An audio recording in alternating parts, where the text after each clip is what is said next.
السلام علیکم ورحمت الله وبرکاته. دوستانو ته دې وي کې چې ټول به ښه او جوړ یاست. دوستانو د نن په دغه ویډیو کې به زه تاسو ته در وښیم چې تاسو څنګه کولی سئ چې په یوټیوب کې، په فیسبوک کې یا د هغه رقم په کروم براوزر کې یا په یوسي براوزر کې که تاسو یو شی سرچ کوئ، حتی دوستانو تاسو په فیسبوک کې د چا نوم سرچ کوئ یا د هغه رقم په یوټیوب کې تاسو د یو چا چینل سرچ کوئ یا د هغه رقم په کروم یوسي براوزر کې تاسو یو ویب سایټ سرچ کوئ، نو دوستانو که چیرې هغه ستاسو له سرچ هسټري څخه نه ختمیږي، هغه په سرچ هسټري کې ولاړ وي، نو د دې لپاره به زه تاسو ته دا رقم ته اپلیکیشن در وښیم چې په دغه اپلیکیشن کې به تاسو وکولی سئ چې په موبایل کې ټوله سرچ شوې هسټري ډیلیټ کړئ. نو دوستانو ډېر ښایسته او خوندور اپلیکیشن ده، نو دغه ویډیو له موږ سره تر پایه وګورئ او ویډیو خامخا سره لایک کړئ، له خپلو ملګرو سره یې شیر کړئ او د دا رقم تر نورو ښایسته ښایسته ویډیوګانو لپاره زموږ چینل خامخا سبسکرایب کړئ، ځکه په دغه چینل کې موږ ستاسو لپاره هره ورځ د هغه رقم ښایسته ښایسته ویډیوګانې اپلوډوو. نو دوستانو زه د ویډیو په طرف ویډیو شروع کوم.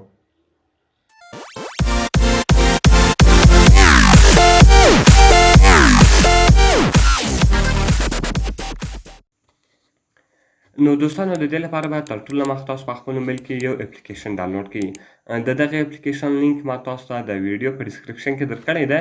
تاسو ډېر په اسانۍ سره کولی سئ چې دغه اپلیکیشن له هغه ځای څخه ډاونلوډ کړئ. نو کله چې دوستانو تاسو دغه اپلیکیشن له هغه ځای څخه ډاونلوډ کړئ، د هغه رقم تاسو په نیکسټ بټن باندې کلیک وکړئ او دغه اپشنان بدل تاسو په آی اګري باندې کلیک وکړئ. کله چې دوستانو تاسو په آی اګري باندې کلیک وکړئ، دغه رقم که چیرې تاسو غواړئ چې د موبایل هسټري ډیلیټ کړئ یا سرچ شوې هسټري، کوم هسټري چې تاسو په موبایل کې سرچ کړې وي، د دې لپاره به دوستانو یو وخت تاسو راسئ، په دا سلیکټ آل باندې به کلیک وکړئ، کنټینیو بټن باندې به کلیک وکړئ او تاسو به کلین ووایئ. نو د هغه رقم ګوره هسټري کلین شوه، هغه هسټري له دې څخه ختمه شوه، تاسو به په ډن باندې کلیک وکړئ. ګوره دوستانو دا د دغه اپلیکیشنانو هسټري ډیلیټ کړه. د هغه رقم دوستانو زه غواړم چې د یوټیوب هسټري ډیلیټ کړم. که چیرې هغه هلته نه ډیلیټېږي، هغه به تاسو دلته ډېر په اسانه طریقه سره ډیلیټ کړئ. نو تاسو به په یوټیوب باندې کلیک وکړئ. کله چې دوستانو تاسو غواړئ چې د یوټیوب هسټري ډیلیټ کړئ، بیا به تاسو هسټري اینډ پریویسي ته راسئ او د هغه رقم کلیر سرچ هسټري باندې به تاسو کلیک وکړئ. کله چې تاسو په کلیر سرچ هسټري باندې کلیک وکړئ، دغه هسټري به له دې څخه ختمه سي او د هغه رقم کلیر واچ هسټري کومه ویډیوګانې چې تاسو کتلې دي، هغه هسټري به هم له هغه څخه ختمه سي. د هغه رقم دوستانو تاسو په کروم کې کوم شی تاسو سرچ کړی وي، هغه هسټري هم دلته تاسو ختمولی سئ. د پلی سټور څخه هم ختمولی سئ. کله چې ګوره دوستانو تاسو په پلی سټور باندې کلیک وکړئ، د هغه رقم به دوستانو بیا تاسو راسئ، د هغه رقم ګوره دوستانو کلیر لوکل سرچ هسټري، تاسو په دې باندې کلیک وکړئ. کله چې تاسو په کلیر لوکل سرچ هسټري باندې کلیک وکړئ، نو دلته به دغه تاسو ته هغه چیز کې کلیر کړي. نو دوستانو ګوره هغه الریډي ریموو شوې ده، نو اوس تاسو ته هسټري نه راړوي، ځکه هغه ما له مخه هم ریموو کړه.